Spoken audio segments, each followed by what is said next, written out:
Hello guys, तो आज हम लोग क्वेश्चंस लेकर आए हैं। ये क्वेश्चंस आपके फर्स्ट क्वेश्चन क्या गवर्नमेंट स्कीम से है और एक मतलब यहाँ पर क्वेश्चन में बहुत सारे इंफॉर्मेशन है, ठीक है, जिससे आपको नॉलेज भी मिलेगा। और अभी स्कीम से बहुत सारे क्वेश्चंस पूछे जाते हैं गवर्नमेंट स्कीम से, इसलिए गवर्नमेंट स्कीम को भी ज़रूर पढ़िए। और अगर आप शर्म नहीं है तो आप सब्सक्राइब कर सकते हैं, यहाँ पर आप बहुत सारे क्वेश्चन सॉल्व कर सकते हैं बिल्कुल फ्री में। अब चलिए स्टार्ट करते हैं क्वेश्चन। देखिए क्वेश्चन क्या है यहाँ पे कि मैच लिस्ट 1 लिस्ट 2, यहाँ पे दो लिस्ट है, लिस्ट 1 एंड लिस्ट 2, इसको आपको क्या करना है, मैच करना है, ठीक है। तो देखिए आप एक चीज देख रहे हैं, यहाँ पे लिस्ट 1 ये है, लिस्ट 2 ये है, मैच करके आपको यहाँ पे कोड्स में सही आंसर बताना है। सबसे पहले क्या है, पहल आपको पता है एलपीजी सब्सिडी के लिए पहल बना था, तो फर्स्ट वाला आंसर हो जाएगा आपका 3 एलपीजी, ठीक है। ए बी सी डी आप ऐसे लिख लीजिए, एग्जाम में आप ऐसे ही सॉल्व करिएगा, आपको इजी होगा, ठीक है। अब आया बापू, ठीक है। तो ये जो बापू है ये किसके लिए बना, बापू क्या है, बापू है पब्लिक डिस्ट्रीब्यूशन सिस्टम। आपको पीडीएस आपने एक चीज सुना था, पब्लिक डिस्ट्रीब्यूशन सिस्टम, मतलब कि जो भी सब्सिडाइज्ड प्रोडक्ट होते हैं उसका बेनिफिट लेने के लिए आपको क्या करना पड़ता है, थंब प्रिंट स्कैन करना पड़ता है। एक मशीन होता है पीओएस मशीन, उसमें आपका थंब प्रिंट को स्कैन करना पड़ता है, अंगूठे को स्कैन करना पड़ता है, ठीक है।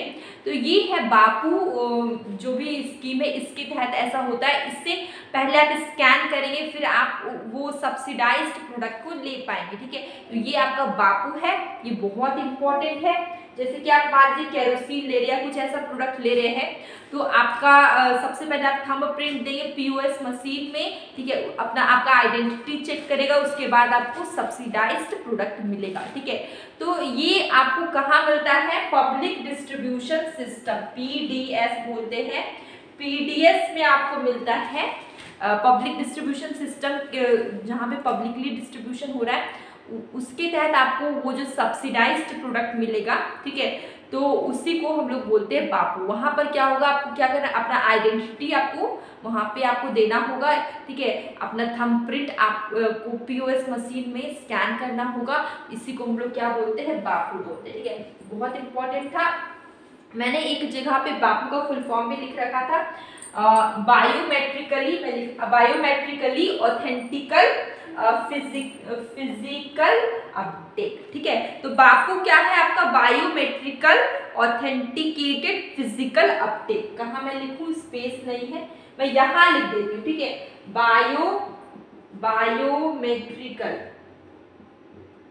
बायोमेट्रिकली, ठीक है,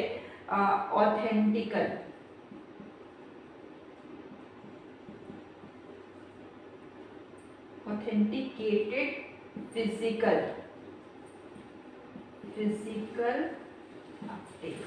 तो आपसे फुल फॉर्म भी पूछा जा सकता है, तो ये आपका फुल फॉर्म है बापू का, BAPU। बहुत सिंपल सा है, याद रखिएगा। आपको अपना आइडेंटिटी वहां पे देना होगा, अपने थंब प्रिंट, ठीक है, थंब प्रिंट के थ्रू आप थंब प्रिंट स्कैन करेंगे पीओएस मशीन में, ठीक है। उसके बाद आपको सब्सिडाइज्ड प्रोडक्ट आपको प्रोवाइड होगा, किसके तहत, मैंने यहाँ पे बताया था, पीडीएस के तहत, पब्लिक डिस्ट्रीब्यूशन सिस्टम है, ठीक है। तो इसका आंसर बी, बापू का क्या आंसर हो गया 1, ठीक है। तो बी का हो गया आपका 1, ठीक है। इंद्रधनुष स्कीम की बात करें तो इंद्रधनुष में कितने कलर होते हैं, 7, ठीक है। तो यहाँ पर इंद्रधनुष में क्या होता है, जनरली जो प्रेग्नेंट लेडीज होती है, जो भी छोटे बच्चे होते हैं जो पैदा हुए हैं, तो उनको वैक्सीन्स लगती है, ठीक है। तो इंद्रधनुष का रंग होता है 7, इसलिए यहाँ पे 7 वैक्सीन्स लगते हैं, ठीक है, जिसको हम लोग इंद्रधनुष बोलते हैं। यहाँ पर कहीं वैक्सीन है नहीं है, पीडीएस ट्रेडर्स एलपीजी बैग्स, ठीक है। इसके नेक्स्ट कर लेते हैं, फिर हम लोग देखते हैं भीम आधार की हम बात करें। भीम आधार मतलब आधार के थ्रू आप पेमेंट कर सकते हैं, ये भीम आधार है आपका। तो ये हो सकता है ट्रेडर्स के लिए, मान लीजिए भीम आधार हो गया, मान लीजिए ट्रेडर्स के लिए, ठीक है। तो डी का आंसर हो जाएगा आपका 2, ठीक है। और सी का आंसर अगर हम करें 4, तो बैंक्स तो नहीं होगा। इंद्रधनुष मतलब क्या होता है, 7 वैक्सीन इसके अंदर आते हैं जो कि दिए जाते हैं, ठीक है। तो ये स्पेशली क्यों किसके लिए बनाया गया है, मतलब ये बचाने के लिए, मतलब जो प्रेग्नेंट लेडी होती है और जो छोटे बच्चे होते हैं उनको बहुत सारी बीमारी से बचाने के लिए जो वैक्सीन दिए जाते हैं 7 तरह के, वो आपके इंद्रधनुष स्कीम की तरफ आते हैं। इसके अंदर इसमें क्या होगा, आपका वैक्सीन होना चाहिए। तो यहाँ पे थोड़ा क्वेश्चन में रॉन्ग है, यहाँ पे होना चाहिए वैक्सीन, ठीक है। इसको हम सुधार देते हैं, वैक्सीन, ठीक है। इसका आंसर अगर हम देखें तो इसका आंसर हो जाएगा सी का 4, वैक्सीन अगर यहाँ पे होता तो ये करेक्ट आंसर, ठीक है।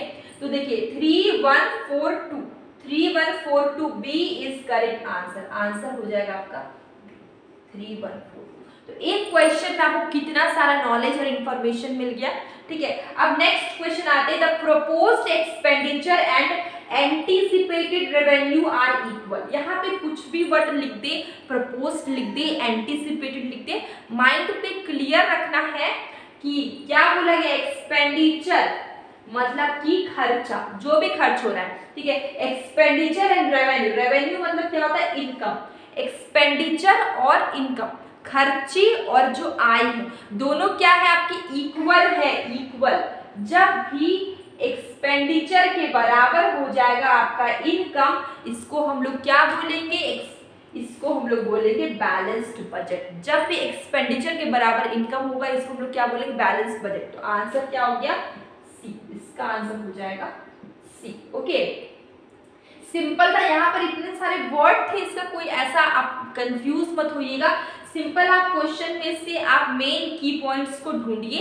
मेन की पॉइंट्स क्या थे, आप एक्सपेंडिचर और यहाँ पे था रेवेन्यू, ठीक है। तो जब भी एक्सपेंडिचर के बराबर रेवेन्यू हो जाए तो इक्वल हो जाए, इसको हम लोग क्या बोलेंगे, बैलेंस बजट, ठीक है। तो आंसर हो गया सी। अब नेक्स्ट क्वेश्चन क्या है कि author of the book business cycle and economic growth, ठीक है। Business cycle and economic growth का ऑथर कौन है, ठीक है।